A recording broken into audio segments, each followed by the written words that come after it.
வெங்கடேசாயா. அன்னவயல் புதுவையாண்டாள் அரங்கற்கு பண்ண திருப்பாவை பல்பதியம் இன்னிசையால் பாடி கொடுத்தாள் நட்பா மாலை. பூமாலை சூடி கொடுத்தாளை சொல்லு, சூடி கொடுத்த சுடர்கொடியே தொல்பாவை பாடி அருளவல்ல பல்வளையாய். நாடினி வேங்கடவர்க்கு என்னை விதி என்ற இம்மாற்றம் நாங்கடவா வண்ணமே நல்கு.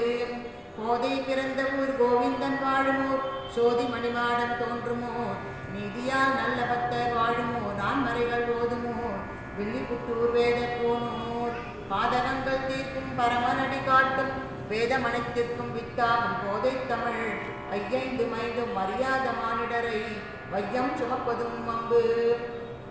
ஓம் நமோ வெங்கடேசாய. திருமலை திருப்பதி தேவஸ்தானம் ஆழ்வார் திவ்ய பிரபந்த செயல்திட்டம் ஆண்டுதோறும் திருப்பாவை தொடர் சொற்பொழிவுகளை பல்வேறு இடங்களில் ஏற்பாடு செய்து நடத்தி வருகின்றார்கள். அந்த வகையில் இந்த ஆண்டு அடியனின் திருப்பாவை சொற்பொழிவு ஸ்ரீ புஷ்பவல்லி சமேத அஷ்டபுத பெருமாள் திருவடியில் நடைபெற வேண்டும் என்பது பெருமானின் கட்டளை. எம்பெருமானின் கட்டளையை அடியன் சிறமேற்கொள்கின்றேன்.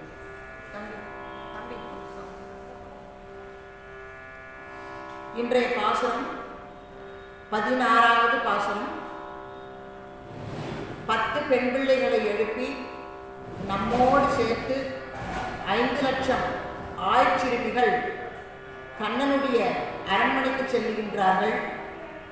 நாயகனாய் நின்ற நந்தகோபனுடைய, நாயகனாய் நின்ற நந்தகோபனுடைய கோயில் காப்பானே, கொடி தோன்றும் தோரண வாயில் காப்பானே, மணிக்கதவம் தாழ்த்திரளாய் ஆயர் சிறுமியரோமுக்கு அரைவர் மாயன் மணி வண்ணன் நென்னலைவாய் நேர்ந்தான் தூயோமாய் வந்தோம் துயிலழ பாடுவான் வாயால் முன்னம் முன்னம் மாற்றாதே அம்மானி நேய நிலை கதவம் நீ கேலோரம் பாவாய். அற்புதமான பாசுரம். 5 லட்சம் சிறுமியர் ஆட்சியர்களோடு நாமும் சேர்ந்து விட்டோம். கண்ணனுடைய அரண்மனைக்கு செல்லுகின்றோம். கண்ணனுடைய அரண்மனையிலே நாயகனாய் நின்ற நந்தகோபனுடைய கோயில் காப்பான் வாயில் காப்பான் என்று பாதுகாவலர்களாக இருக்கின்றார்கள். அவர்களுடைய அனுமதியை கேட்டுக்கொண்டுதான் உள்ளே கண்ணனை பார்க்க முடியும். ஏனென்றால் நேற்றைய தினம் பாகவத அபச்சாரம் படக்கூடாது என்பதை ஆண்டாள் வலியுறுத்தினார். இன்று பாகவதரை முன்னிட்டு கொண்டுதான் பகவானை சேவிக்க வேண்டும் என்ற தத்துவத்தை இந்த பாட்டில் சொல்லுகின்றாள். நாம் ஒரு கோவிலுக்கு போனோம்னா, ஒரு பெருமாள் கோவிலுக்கு போனோம்னா முதல்ல துவஜஸ்தம்பத்தை வணங்கிட்டு அங்கே கருடாழ்வார் இருப்பார். கருடாழ்வாரை சேவிச்சுண்டு பரிவார தேவதைகள்லாம் யாருனா இருந்தால் அவளையும் சேவிச்சுண்டு ஆழ்வார்களை சேவிச்சுட்டு ஆச்சாரியர்களை சேவிச்சுட்டு தாயாரை சேவிச்சுட்டு அதன் பிறகு துவாரபாலகரை சேவிச்சுண்டு அதன் பிறகுதான் பெருமாளை சேவிக்க வேண்டும். இதுதான் முறை. எல்லாவற்றுக்கும் காரணமாக மூலமாக இருக்கக்கூடியவன் அந்த பரந்தாமன். அப்படிப்பட்டவனை நேராக போய் சேவிக்கக்கூடாது. ஏன்னா நாமெல்லாம் எத்தனையோ பாவங்கள் பண்ணிட்டு இருக்கோம்.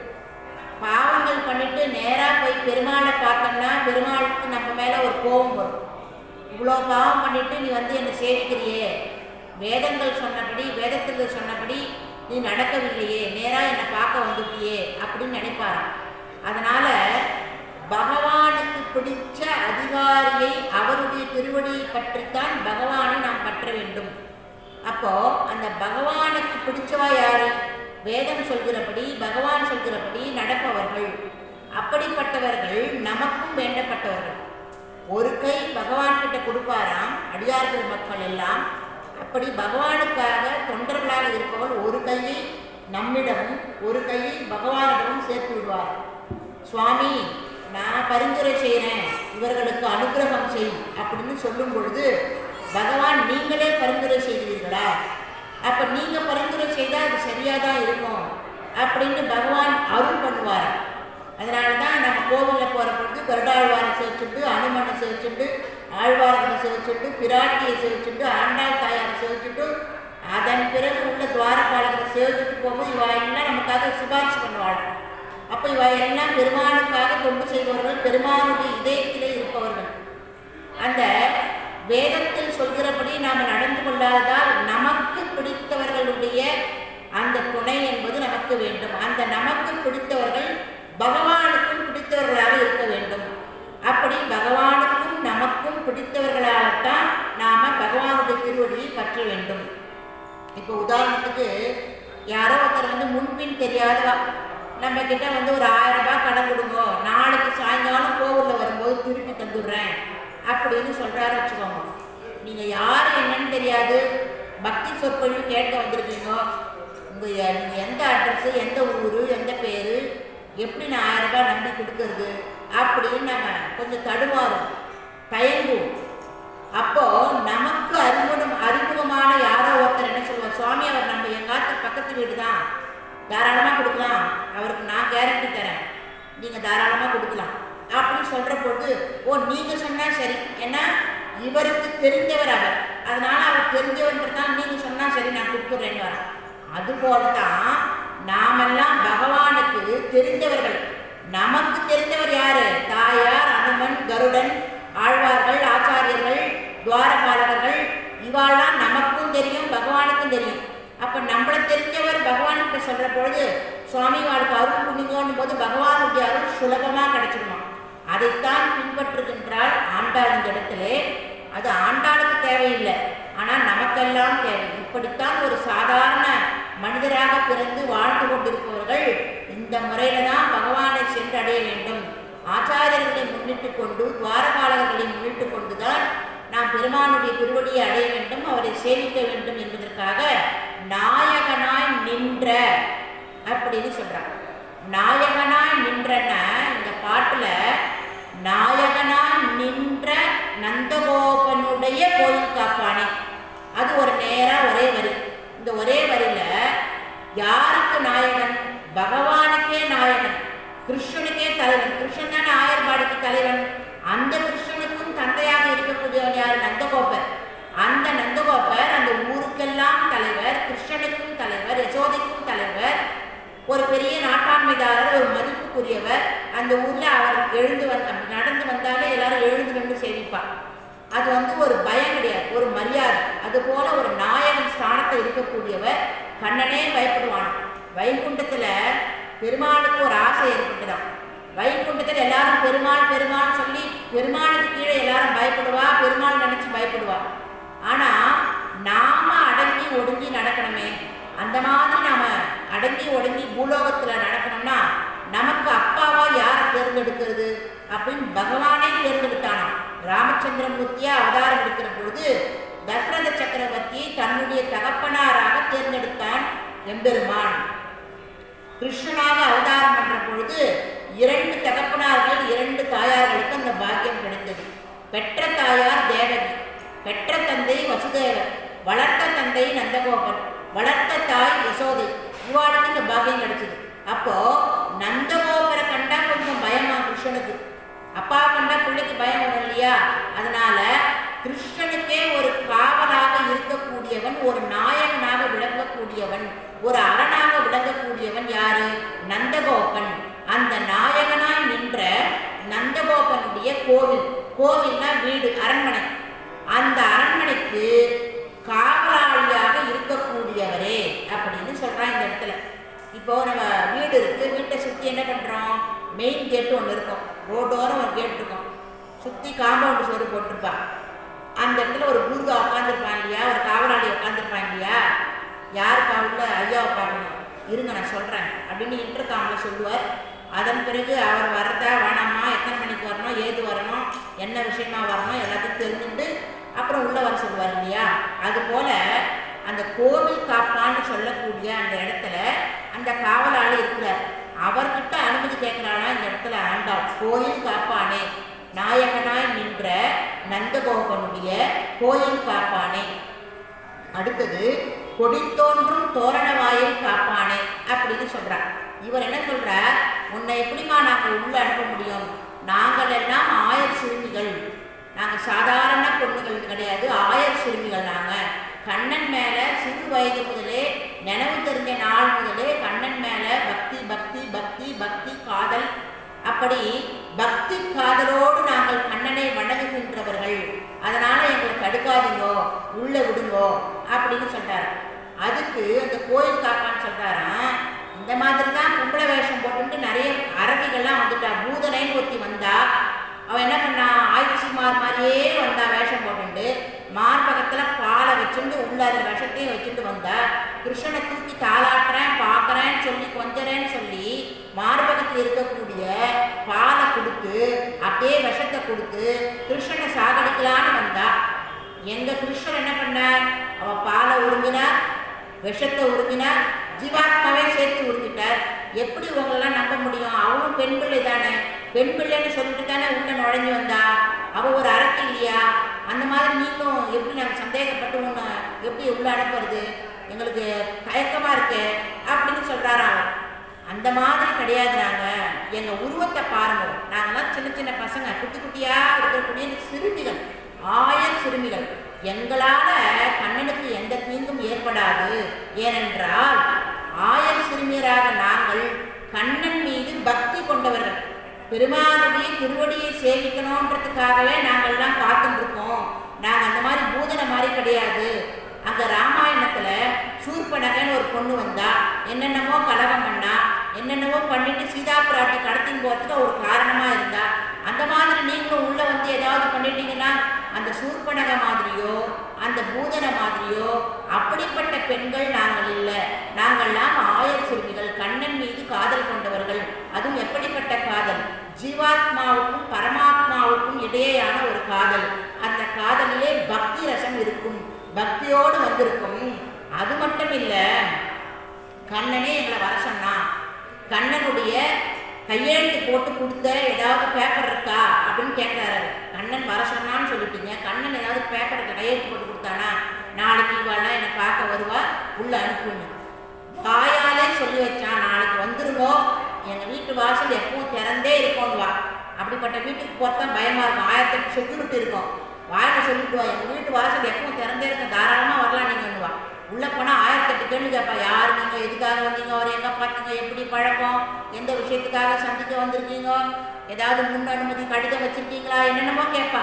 அந்த மாதிரி கேட்குற. நாங்கள்லாம் ஆயர் சிறுமிகள், பகவானை பார்க்கறதுக்காக வந்திருக்கோம், தயவு செய்து தடை சொல்லாமல் உள்ளே விட்டுடுங்களேன் அப்படின்னு சொல்கிற பொழுது, சரி உங்கள் உருவத்தை பார்த்தாலும் உங்கள் பேச்சை பார்த்தாலும் நீங்கள் நல்ல குழந்தைகள் மாதிரி தான் தெரியுறீங்க, சரி உள்ளே போங்க அப்படின்னு அனுப்பிச்சி விட்டுறார். அடுத்தது, கொடி தோன்றும் தோரண வாயில் காப்பானே, மணிக்கதவும் தாழ்த்திறவாய். இப்போ மெயின் கேட்டை திறந்தாச்சு, அரண்மனை கேட் இருக்கு, அரண்மனை கதவு இருக்கு. அந்த கதவு அழகாக மணிகள்லாம் போட்டப்பட்டு அழகாக இருக்கின்றது. அந்த கதவுண்ட வந்து நின்று அங்கே ஒரு காவலாளி இருக்கார். இந்த கதவை திறந்து விடுங்களேன், உள்ளே போயிட்டு நாங்கள் பார்க்கணும் அப்படின்னு சொல்கிறாங்க. அது எப்படி திறக்க முடியும்? அவர் என்னென்ன கேள்வி கேட்டாரோ அதே கேள்வி தான் நான் திருப்பி கேட்குறேன். எப்படி நாங்கள் நம்பி உள்ளே விடுறது? தயவு செய்து மாற்றி மாற்றி பேசாதீங்கோ. அவர்கிட்ட என்ன காரணம் சொன்னமோ அதே தான் உங்ககிட்டையும் சொல்கிறோம். ஆயர் சிறுமிய ரோமுக்கு அரை பறை. அரை பறைனா அரைந்த பறை, அரையும் பறை, அரைகின்ற பறை, வினைத்தொகைன்னு சொல்லுவாரு தமிழ். எப்படின்னா இந்த பறை வந்து என்ன பண்ணுவான், தட்டி தட்டி தட்டி தட்டி வாசிப்பான். நாங்கள் ஏற்கனவே பறையெல்லாம் வாசிட்டு இருந்தோம். இப்போ மார்கழி நோம்புக்காக மறுபடியும் ஒரு ஸ்பெஷலாக ஒரு பறை கேட்க வந்தோம். அதை கொடுக்குறேன் வான்னு சொல்லிட்டான் கண்ணன், அதுக்காக நாங்கள் வந்தோம். ஆமாம், கண்ணன் பாவம் உள்ள அசந்து தூங்கிட்டு இருக்கார். ராத்திரி 12 மணி ராத்திரிக்கு வந்துட்டீங்களே, பொழுது விடிஞ்சமைக்கு என்ன அடையாளம்? எல்லாத்துக்கு நாள் கேட்டால் அதான் கேட்க, பொழுது விடிஞ்சிடுத்து. பொழுது விடியும் போது கண்ணன் தூங்குகின்ற அந்த அழகை பார்ப்பதற்காகவே நாங்கள் முதல்ல உள்ள போகிறோம். அவனை போய் எழுப்பலாம் மாட்டோம், சத்தம் போட்டு அந்த அரைப்பரெல்லாம் அடித்து எழுப்பலாம் மாட்டோம். அவன் தான் எங்களுக்கு பறையை கொடுக்க போகிறான். அவன் தூங்குகின்ற அழகை நாங்கள் பார்க்க வேண்டும். சயன திருக்கோலத்தில் இருக்கக்கூடிய பகவானுடைய அழகை பார்ப்பதற்கு ஒரு தனி கொடுப்பனை வேணும். உட்காண்டிருக்க பெருமாள் அழகா, நின்றுருக்க பெருமாள் அழகா, சயன கோலத்தில் இருக்கிற பெருமாள் அழகான்னா, நிறைய ஆழ்வார்கள் எந்த பெருமாள் கிட்ட மனசை பறி கொடுத்தாருன்னா, சயன கோலத்தில் இருக்கக்கூடிய பெருமாள் கிட்ட தான் மனசை பறி கொடுத்தாராம். இப்போ நம்ம எதொத்தகாரி பெருமாளை பார்க்கும்போது எப்படி இருக்கும், அப்போ இங்கேருந்து இவ்வளோ நீளம் காலை நீட்டு படுத்துட்டு இருக்காரு, எவ்வளோ அழகாக படுத்துட்டு இருக்கார் அப்படின்னு நம்ம முழுக்க பார்க்க முடியும். இப்போ நின்ற பெருமாள்னா உற்சவர் பாதி மறைச்சிடுவான், முன்னாடி உற்சவர் நிற்க வச்சிருப்பா, திருவடியெல்லாம் சரியாக பார்க்க முடியாது. உட்கார்ந்த பெருமாள் இருக்கு, அந்த பெருமாளுக்கும் முன்னாடி உற்சவர் வச்சுடுவான், இது வரைக்கும் தான் பார்க்க முடியாது. ஆனால் சயனகோலத்தில் இருக்கிற பெருமாளை முழுவதும் நன்னா சேவிக்கலாம். அந்த மாதிரி கண்ணன் அங்கே தூங்கி கொண்டிருக்கின்ற அந்த அழகை நாங்கள் பார்க்க வேண்டும், அழகை பார்த்து அவனை எழுப்ப வேண்டும். அதற்காக உள்ளே நாங்கள் நுழைய வேண்டும். மாற்றி பேசாதீங்கோ, நாங்கள் கண்ணனுக்கு வேண்டப்பட்டவாதான், நாங்கள்லாம் கண்ணனுடைய தோழர்கள் அப்படின்னு சொல்றானா இந்த இடத்துல ஆண்டாள். மாயன் மணிவண்ணன் நன்னலே வாய் நேர்ந்தான். ஆமா, யார் வர சொன்னா? கண்ணனை பார்க்கறதுக்கு யார் அனுமதி கொடுத்தா உங்களுக்கு? அந்த கண்ணனே நென்னலேன்னா நேற்றே கொடுத்துட்டான், எப்போ கொடுத்துட்டான் அனுமதி அப்படின்னு சொல்றாங்க இந்த இடத்துல. ஏன்னா மாயன் அப்படின்னா பல மாயத்தனங்களை செய்பவன் மட்டும் கண்ணன் இல்லை, ஆச்சரியப்படக்கூடிய அழகை உடையவனும் கண்ணன் தான். அப்படி ஆச்சரியப்படக்கூடிய அழகை உடையவன் அந்த கண்ணன். மாயன் மணிவண்ணன், ஒரு நீல ரத்தனக்கல்ல குழந்தா உள்ள எப்படி பளபளன்னு இருக்குமோ, அந்த கருநீல ரத்தனக்கல் எப்படி பளபளன்னு இருக்குமோ அந்த மாதிரி வண்ணம் படைத்த அழகான தாமரை கண்களை படைத்த பங்கைய கண்ணானை நாங்கள் பாடுவதற்காக வந்தோம், அவனை குளிர் எழுப்புவதற்காக வந்தோம் அப்படின்னு சொன்ன உடனே அவர் சொன்னாரா, எங்கன்னா தூங்கிட்டு இருக்கிறோம் போய் எழுப்பலாமா, தப்பு இல்லையா? அவர் நாங்களே எழுப்ப மாட்டோம், அவரா எழுந்துக்கிற வரைக்கும் நாங்கள் காத்துட்டு இருப்போம். எங்க காத்துட்டு இருப்போம்? பெருமாளுடைய திருவடியில காத்துட்டு இருப்போம் நாங்க அப்படின்னு சொல்றாராம் ஆண்டாள். நாமெல்லாம் எங்க பெருமாளை சேவிக்கக்கூடிய பகுதி எதுன்னா திருவடியை நாம சேவிக்கணுமா. ஸ்ரீரங்கத்துல ஆளவந்தார் என்ன பண்ணுவாராம், ரங்கநாதருடைய அந்த திவ்ய தரிசனம் அப்படியே சயன குளத்து இருக்கிற பொழுது ரங்கநாதருடைய திருவடி வரும்பொழுது நிற்பாரா, ஆனந்த கண்ணீர் விடுவாராம். அப்பா ரங்கநாதா ரங்கநாதான்னு அப்படியே தன்னையே மறந்து சேவிப்பாராம். அப்படியே பிரதட்சணம் வரண்டே வருவாராம். ரங்கநாதனுடைய தலைப்பகுதி வரும்பொழுது கிடுகிடுகிட்டு வந்துருவாராம். இதை ஒருத்தர் கவனிச்சுட்டே இருந்தார். இவர் என்ன, இவர் தினமும் ரங்கநாதனுடைய பாதம் வரும்போது அந்த இடத்துல மட்டும் நின்று சேவிக்கிறார், ஆனந்த கண்ணீர் விட்டுறார். ஆனா இந்த இடத்துல தலைப்பகுதி, ரங்கநாதனுடைய தலைப்பகுதி வரும்போது மட்டும் கிடுகிடுன்னு வந்துட்டாரு. என்ன காரணம்? சரி, அவருக்கே அதை கேட்டுடலாம் அப்படின்ட்டு ஆனவந்தார் சுவாமிகளே, நீங்க ஏன் பெருமானுடைய திருவடி பக்கம் வரும்பொழுது மட்டும் நின்று நிதானமா சேவிச்சு அனுபவிச்சு கண்ணீர் விட்டு சேவிக்கிறீங்களே, தலைப்பகுதி வரும்போது மட்டும் ஏன் ஓடி வரீங்கோ அப்படின்னு கேட்கிற பொழுது ஆனவந்தார் சொன்னாராம், அப்பா பெருமானுடைய திருவடி ஸ்தானம் என்பது அர்ஜுன ஸ்தானம், பெருமானுடைய திருமுடி ஸ்தானம் என்று துரியோதன ஸ்தானம் அப்படின்னு சொன்னாராம். ஒண்ணு புரியலையே எனக்கு அப்படின்னு கேட்டாராம். துரியோதனனும் அர்ஜுனனும் போருக்கு முன்னாடி கண்ணனுடைய உதவியை நாடி துவாரகைக்கு போறான். அப்போ கண்ணன் என்ன பண்றாராம், அப்படி அழகா அப்படி படுத்துட்டு இருக்கார் ஜம்முன்னு. அப்படி படுத்துட்டு இருக்கிற பொழுது துரியோதனன் பார்த்தானா, இவன் ஏதோ கண்ணன் இவன் உதவி நாட தெரியாம வந்துட்டோம், வேற வழி இல்லை, ஆனா இவனுடைய காலடியெல்லாம் உட்கார அளவுக்குலாம் இவன் ஒர்த்து கிடையாது அப்படின்னு நினைச்சிட்டு இவன் தலைமாட்டண்டா உட்காரன்ட்டு தலைமாட்டண்டா உட்காந்துட்டாரு. அங்கிருந்து அர்ஜுனர் வந்தாராம். அவர் பார்த்தோன்னா எப்பவுமே பெருமானுடைய திருவடி தான் நமக்கு துணை அப்படின்னு பெருமானுடைய திருவடி பக்கம் அங்க உட்கார்ந்தார். கண்ணன் பார்த்து தூங்கிட்டே இருந்தார். அப்படி தூங்கி அப்படி விழிச்சு பார்க்கும்போது அந்த கண்ணனுடைய திருவடி எங்க இருக்கோ அங்க உட்கார்ந்து பார்த்தா நமக்கு தெரியும். சாதாரணமா நம்ம படுத்துட்டு இருக்கிற பொழுது நம்ம எதிர்க்க நம்ம காலண்ட யார் நிற்கிறாளோ அவனா தெரியவாளா, இல்ல தலையிட்ட நிற்கிறாளோ இப்படி பார்ப்போமா? இப்படி பார்க்க முடியாது இல்லையா? அதனால கண்ணன் முதல்ல அர்ஜுனனை பார்த்தார். அர்ஜுனா பாபாவா எப்படி இருக்க, அக்கெல்லாம் சௌக்கியமா, அண்ணாலாம் சௌக்கியமா, தம்பிகள்லாம் சௌக்கியமா, சௌக்கியமா இருக்கீங்களா, எப்போ வந்த, காஃபி கீஃபி சாப்பிட்டியா இல்லையா, எல்லாம் ஒரு பாட்டு குசலம் விசாரிக்க ஆரம்பிச்சார். இங்க ஒருத்த நான் இருக்கேன், நான் வந்துட்டேன், அர்ஜுனனுக்கு முன்னாடியே வந்துட்டேன் அப்படின்னு ஒரு குரலாம். இது திரும்பி பார்த்தா, ஓ துரியோதனா வா வா வா, எப்போ வந்த, சகுனி மாமாலாம் சௌக்கியமா அப்படின்னு கேட்டாராம். உன்னுடைய உதவியை நாடி வந்திருக்கோம். என்னுடைய உதவியா? என்னுடைய உதவி நாடி எதுக்கு வந்திருக்கீங்க? பாரத போர் தொடங்க போறது, அதுக்கு உன்னுடைய உதவி வேணும். சரி, என்னுடைய உதவி வேணும்னா 2 ஆப்ஷன் தான் சொல்லுவேன் நான். அந்த 2 ஆப்ஷனை நீங்களே தேர்ந்தெடுத்துக்கோங்க. அர்ஜுனன் சொன்னானா, சுவாமி நீங்க என்ன சொன்னாலும் நான் கேட்கறேன் அப்படின்னா. என்ன 2 ஆப்ஷன் சொல்லுங்க. போர்ல எந்த ஆயுதமும் நான் எடுக்க மாட்டேன், நிராயுதபாணியாக இருப்பேன், தேரை ஓட்டுவேன், அவ்வளோதான் என் வேலை. நிராயுதபாணியாக நான் இருப்பேன், போரில் எந்த ஆயுதமும் எடுக்க மாட்டேன்.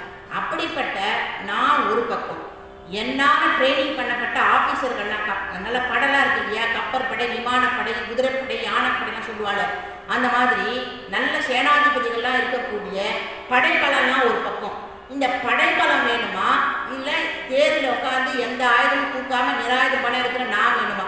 ரெண்டுக்கு ஏதாவது முடிவு பண்ணிக்கோங்க அப்படின்னு சொன்ன உடனே யாருக்கு ஃபஸ்ட்டு சாய்ஸ்னா எனக்கு தான் நான் தான் முதல்ல தேர்ந்தெடுப்பேன் அப்படின்னா நான் துரியோதனை. சரி தேர்ந்தெடுத்துக்கோ அப்படின்னா உடனே துரியோதனை போரும் வந்தால் ஆயுதத்தை பிரயோகம் பண்ணணும், ஆனால் ஆயுதத்தை எடுக்க மாட்டேன், நான் நிராயுதபாணியாக உட்காந்துட்டு இருப்பேன்றாரு. ஒன்றுமே இல்லாத இவனை உட்கார வச்சு நான் என்னத்தை பண்ண போகிறேன்? இவன் வேணா, எனக்கு படைகள் தான் வேணும், குதிரைப்படை, யானைப்படை, தேர்ப்படை, காலாட்படை, இப்படி படைகளோடு இருக்கக்கூடிய படைக்கருவிகள் அதுதான் வேணும் அப்படின்ட்டு, கிருஷ்ணா எனக்கு நீ வேணாம், உன்னால் பயிற்சி பட்ட அந்த படைகள் இருக்கு பாரு, அது இருந்தால் போதும். சரி கொடுத்தேன். அர்ஜுனா நான் மட்டும்தான் இருக்கேன், என்ன சொல்கிறேன்? நீ முதல்ல என்ன கேட்டிருந்தாலும் நான் உன்னையே தான் கேட்டிருப்பேன், நான் எந்த விதமான ஆயுதமும் பிரயோகம் பண்ண மாட்டேன், பரவாயில்ல நீ இருந்தால் போதும் எனக்கு அப்படின்னு சொன்னான். அதுபோல இந்த இடத்துல பாரத போர்ல எந்த ஆயுதமும் எடுக்காத கிருஷ்ண பரமாத்மாவால் தான் பாண்டவர்களுக்கு என்ன கிடைச்சது? நல்ல ஒரு வெற்றி கிடைச்சது. பகவான் கூட இருக்கணும். அதனால தான் நம்ம பெருமாள்கிட்ட வேண்டிக்கிற பொழுது அதை கொடு, இதை கொடு, அதை கொடுன்னு வேண்டக்கூடாது. பெருமாளே எப்பவும் நீயே எனக்கு துணையா இருக்கணும், இந்த ஒரே வேண்டுதல எல்லாமே முடிஞ்சுது. நீ எப்பவுமே எனக்கு துணையா இருக்கணும், உன் திருவடி தான் எனக்கு துணையா இருக்கணும்னு வேண்டுற பொழுது பெருமாள் நம்மளையே நம்பி வந்துட்டான், முழுசா நம்பி வந்துட்டான். அந்த பக்தன் இவனுக்கு என்ன வேணும், ஏது வேணும், யார் மூலியமா வேணும், எவ்வளவு அளவு வேணும், எல்லாம் தீர்மானம் பண்ணி கொடுக்கக்கூடியவன் அந்த பகவான். அதுபோல பகவானையே நாங்கள் கேட்டு வந்திருக்கோம். ஆயர் சிறுமியர் ரோமுக்கு, நாங்கள்லாம் ஆயர் சிறுமிகள், பகவான் கண்ணனையே கேட்டு வந்திருக்கோம். அவனை நாங்கள் எழுத மாட்டோம், அவன் எழுந்துக்கிற வரைக்கும் நாங்கள் காத்துருப்போம். மாயன் மணிவண்ணன் நென்னலே வாய் நேர்த்தான், நேற்றே சொல்லிட்டான், வாய் மூலமா சொல்லிட்டான், கையெழுத்தெல்லாம் போட்டு கொடுக்கல, ஸ்டாம்ப் பேப்பர்லாம் கையெழுத்து போட்டு கொடுக்கல. நாளைக்கு வாங்கோ, என் அரண்மனைக்கு வாங்கோ, நான் பறைய தரேன் அப்படின்னு நென்னலே வாய் நேர்ந்தான். தூயோமாய் வந்தோம் அப்படின்னு சொல்றான். தூயோமாய் வந்தோம்னா எந்த பிரதிபலனும் பார்க்காம பெருமானுடைய திருவடியே வேண்டும், பெருமான் கையால் நாங்கள் அரைப்பறை வாங்க வேண்டும்ன்றதுக்காகவே நாங்கள் வந்திருக்கோம். தூயோமாய் வந்தோம். துயிலழ பாடுவான், பாடுவான்னா வான் மிகுதி பெற்ற பெயரச்சன்னு சொல்லுவாங்க, அது ஒரு இலக்கணம். அந்த மாதிரி வச்சு பாடியிருக்காங்க. பாடுவான்னா பாடுவோம், நாங்கள்லாம் பாடுவோம், சேர்ந்து பாடுவோம் அப்படின்னு அர்த்தம். துயிலழ அவனா எப்போ துயில் எழுந்துக்கிறானோ அது வரைக்கும் காத்திருந்து நாங்கள் பாடுவோம். வாயால் முன்னம் மாற்றாதே அம்மானி நேய நிலைக்கதவம் நீக்கேலோ ரெம்பாவாய் அப்படின்னு சொல்றான். இந்த நேய நிலைக்கதவம்னா சில பேருக்கு கதவு எப்படி திறக்கணும்னு அந்த வீட்டில் இருக்கிறவாளுக்கு பயன்படுத்தினாதான் தெரியும். நம்ம போய் திறத்தெல்லாம் திறக்காது, அதை வெளியில இழுத்து அப்படி உள்ள தள்ளணும்னுவான், அப்போதான் அந்த கதவு திறக்கும். சில பேர் தாப்பாலே அப்படிதான், ஒரு வீட்டில் அவளுக்கு மட்டும் தெரியும், இந்த தாப்பால மேலே தூக்கி ஒரு ஆட்டினா உள்ளே போகணுவான். அந்த மாதிரி சரி நீங்கள் உள்ளே போங்க அப்படின்னு அந்த காவலாளர் சொல்றாரு. நாங்கள் போக மாட்டோம், உன் கையாலேயே நீயே திறந்து விடு, இந்த கதவை எங்களால் திறக்க முடியாது, இது புஷ்ஷு புல்லுன்னு போட்டுரும், எது புஷ்ஷு எது புல்லுன்னா எனக்கு தெரியாது, நீயே திறந்து விட்டுரு, உன் கையால் திறந்து விட்டுரு. யார் தடையாக நின்றார்களோ அந்த தடையை நீக்கி அவர்களாகவே உள்ள போன்னு சொல்ற வரைக்கும் ஆண்டாள் காத்திருந்தாளாம். அதுபோல எல்லாத்தையும் விவரமா எடுத்து சொன்ன உடனே அந்த காவலாளி சரி நீங்க உள்ள போய் சேவிக்கலாம், கண்ணனை சேவிக்கலாம் அப்படின்ட்டு நேய நிலைக்கதவம், அந்த மனக்கதவு, பாகவதர்களுடைய மனக்கதவு திறந்தால் பகவானுடைய திருவடியை பற்ற முடியும் என்பதை இந்த பாட்டிலே சாராம்சமாக சொல்லி நேய நிலைக்கதவும் நீக்கேலோர் எம்பாவாய் அப்படின்னு சொல்றாங்க. இப்போ இந்த பாட்டுக்கு ஆச்சாரியர்கள்லாம் என்ன வியாக்கியானம் பண்ணியிருக்கா அப்படின்ற பொழுது 6லிருந்து 15வது பாசுரங்கள் வரை ஆண்டாள் ஒவ்வொரு கிரகமாக சென்று அங்கு இருப்பவளை ஒவ்வொரு தோழியும் ஒரு ரகம் எல்லாத்தையும் எழுப்பி கோஷ்டியில் சேர்த்து கொண்டால் 16வது பாசுரத்துல எல்லாரும் கோஷ்டியா சேர்ந்து கூடி இருந்து குளிர்ந்தேலோ ரெம்பாவாய். பகவானை எப்படி அனுபவிக்கணுமா? சேர்ந்து அனுபவிக்கணுமா? கோவிலுக்கு போறோம்னா குறைஞ்சபட்சம் ஒரு 4 பேரை தான் கூப்பிடணுமா? நான் கோவிலுக்கு போகிறேன், வரீங்களா, என் கூட வரீங்களா அப்படின்னு 4 பேராவது கூட்டம் பண்ணுமா. அந்த மாதிரி 4 பேர் சேர்ந்து கூட போகும்போது பகவானுக்கு சந்தோஷமாக இருக்கும். பரவாயில்ல, என்னை பார்க்கறதுக்கு இவ மட்டும் தனியாக வரல, இவ கூட சேர்ந்து நிறைய பேரை சேர்த்து அழைச்சிட்டு வராளேன்ட்டு அந்த மாதிரி எல்லாரும் சேர்ந்து முறையாக சென்று அந்த கிரகத்தில் இருப்பவர்களை தனித்தனியாக எழுப்புகின்றார்கள். இதில் எடுத்த உடனே நேராக கண்ணனை தானே பார்க்க போனான். ஆனால் கண்ணனை பார்த்துடுவாளா? இன்னைக்கு அந்த தோரண வாயில் காப்பான், அவ 2 பேரும் எழுப்புறா காவலாளிய. நாளைக்கு நந்தகோபுரம் எழுப்புவா, நந்தகோபுரம் எழுப்பின பிறகு யசோதை எழுப்புவா, யசோதை எழுப்பின பிறகு பலராமனை எழுப்புவா, பலராமனை எழுப்பின பிறகு நப்பினை எழுப்புவா, நப்பினை எழுப்பின பிறகு தானே கண்ணன் எழுப்புவா. இதுதானே முறை. நம்ம கோவிலில் எப்படி துவஜஸ்தம்பத்திலேருந்து ஆரம்பித்து கருடாழ்வாரை சேர்த்துட்டு உள்ளே போகிறோமோ, ஏன்னா அடியார்கள், பெருமானுடைய அடியார்கள் நமக்கு பக்கபலமாக இருப்பார்கள். அவர்களுடைய திருவடியை துணை கொண்டே நாம் பெருமானுடைய திருவடியை அடைய வேண்டும் என்பதை இந்த பாட்டில் சொல்கிற விதமா இந்த இடத்துல முதல்ல தோரண வாயில் காட்பான். அவ 2 பேரையும் முதல்ல சரணாகதி பண்ணி உள்ளே போகலாம். சுவாமி தயவு செய்து திறந்து விடுங்களேன், நாங்கள் கண்ணனை பார்க்க வந்திருக்கோமே அப்படின்னு கேட்டு அனுமதி பெற்று அவர்கள் மனசார வாழ்த்தி அனுப்பும் வரை காத்திருந்து விளக்கி சொல்லி அதன் பிறகு உள்ளே நுழைகிறார். பரமாத்மா ராமபிரான் 14 ஆண்டுகள் கானகத்தில் வாசம் பண்ணிட்டு கிளம்பி வரார். பரதன் என்ன சொன்னான்? 1 நிமிஷம் தாமதமாக வந்தீங்கன்னாலும் நான் அக்னியை முத்தி அதில் என் உயிரை விட்டுடுவான்னா அப்படின்னு சொன்னான் பரதன். ஐயோ, பரதன் உயிரை காப்பாற்றணுமேனு சொல்லி புஷ்ப பல்லக்கில் கிளம்பி வராளாம். அப்படி 14 ஆண்டுகள் முடிந்த பின்னர் பஞ்சமி திதி அன்னைக்கு பரத்வாஜ மகரிஷியுடைய ஆசிரமத்தை அடைந்து அங்கேருந்து ஆஞ்சநேயரை முதல்ல அனுப்பினாராம். சீக்கிரமாக போய் பரதன்கிட்ட செய்தியை சொல்லு, நான் வந்துடுவேன், எதுவும் அவசரப்பட்டு வேற விதமாக முடிவு எடுத்துகிட்டு போகிறான், அண்ணா வந்துட்டே இருக்கான்னு நீ போய் முதல்ல சொல்லு ஆஞ்சநேயா அப்படின்னு சொல்லி ராமர் ஆஞ்சநேயரை முதல்ல அனுப்புகிறார். ஆஞ்சநேயர் கிளம்பி வரார். இவர் புஷ்ப பல்லக்கில் வரார். சீதா பிராட்டி பக்கத்தில் இருக்கார். அந்த விமானம் அப்படியே மேலே வந்துட்டே இருக்கு. அயோத்தி மாநகர் முதல்ல தெரியுது. இந்த ஃப்ளைட்டில் வரும்பொழுது ஃப்ளைட்டு லேண்ட் ஆகும்போது என்ன பண்ண, கீழே இருக்கிற அந்த வீடெல்லாம் குட்டி குட்டி குட்டி குட்டியாக தெரியும். ரோடு வீடு எல்லாம் கிட்ட கிட்ட கிட்ட கிட்ட கிட்ட தெரியும். அந்த மாதிரி தெரியலாம். தெரிகிற பொழுது சொன்னாராம், என்ன சொல்லியிருக்கணும், என் ஊர் அயோத்தி வந்துருக்குப்ப அப்படின்னு தானே சொல்லணும் ராமபிரான். அப்படி சொல்லலையா, என் அப்பா தசரத சக்கரவர்த்தியினுடைய ராஜதானி தெரிகின்றது பார், சீதா பிராட்டி, சீதா பாரு அப்படின்னாராம்.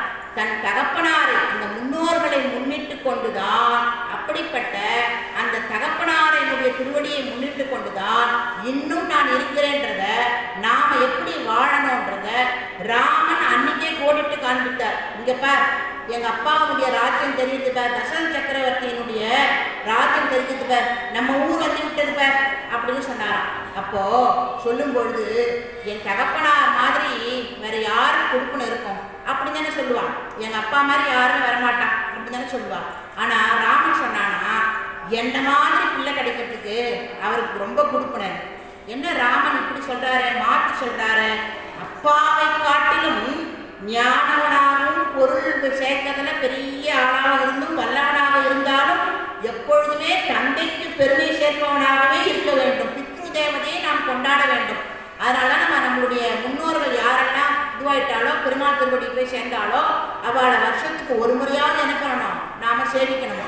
அவரை அந்த நினைவை நினைச்சுட்டு ஒண்ணுமே செய்ய முடியல அப்படின்னா சொல்ற ஆச்சாரிய பெருமக்கள், வசதி இருக்கிறவா ஒரு இலையில பச்சரிசி கொடுத்து சேப்பங்கிழங்கு, வெல்லம், வாழைக்காய், ஒரு வேஷ்டி, ஒரு துண்டு, ரொம்ப வசதியா இருந்தா ஒரு வெள்ளியில ஒரு சொம்பு, அந்த மாதிரி யாருக்காவது தானம் கொடுக்கணும். அதெல்லாம் எங்களால் கொடுக்க முடியாது, அந்த அளவுக்கு வசதி இல்லை. சரி, யாராவது ஒரு பிராமணுக்கு சாப்பாட்டுக்கு பொருளெல்லாம் இந்த காய்கறியெல்லாம் வாங்கி கொடுத்து சாப்பாடாவது போடணும், அதுவும் எங்களுக்கு வழி இல்லை.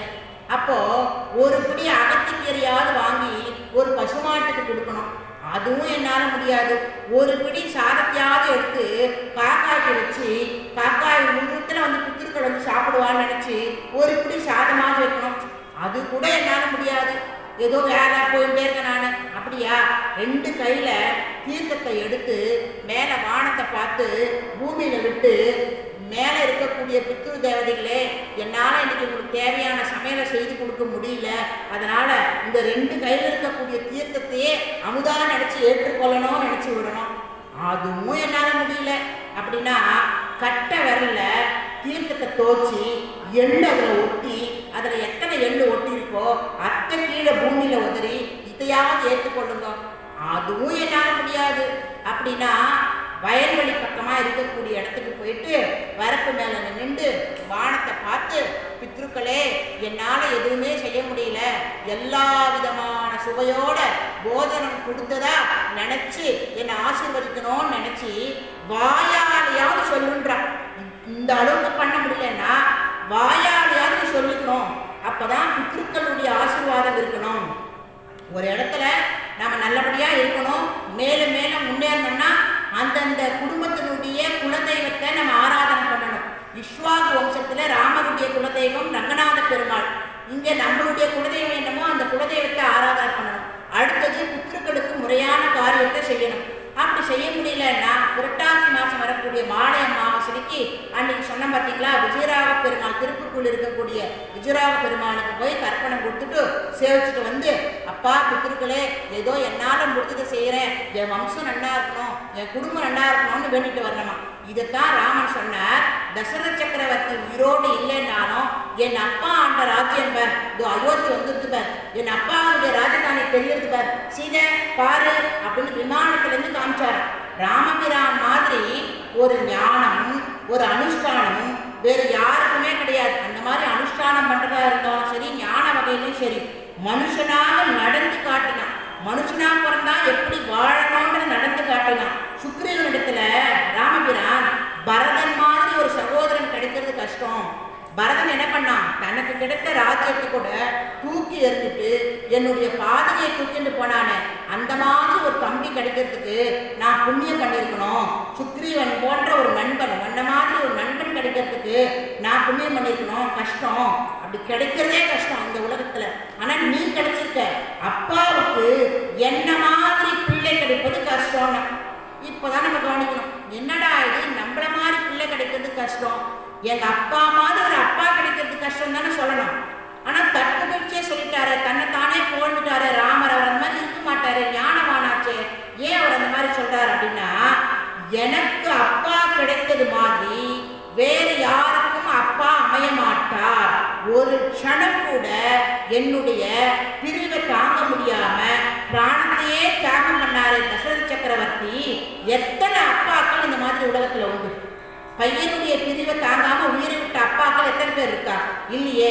அதை தான் சொல்றேன், என்னிடத்தில் எந்த அளவுக்கு அவர் பிரீத்தி வச்சிருப்பார், என்னிடத்துல எந்த அளவுக்கு ஒரு பக்தி வச்சிருப்பார், என்னிடத்தில் எந்த அளவுக்கு ஒரு பாசம் வச்சிருப்பார், என்னிடத்துல எந்த அளவுக்கு ஒரு பந்தம் வச்சிருப்பார், இவ்வளவு அன்பு வச்சிருக்க எவ்வளவு கடமைப்பட்டிருக்கிறேன் நான் சொன்னார். அதனால பிரத்யக்ஷ தேவதையா இருக்கக்கூடிய பித்ரு தேவதையை நாம் கொண்டாட வேண்டும்.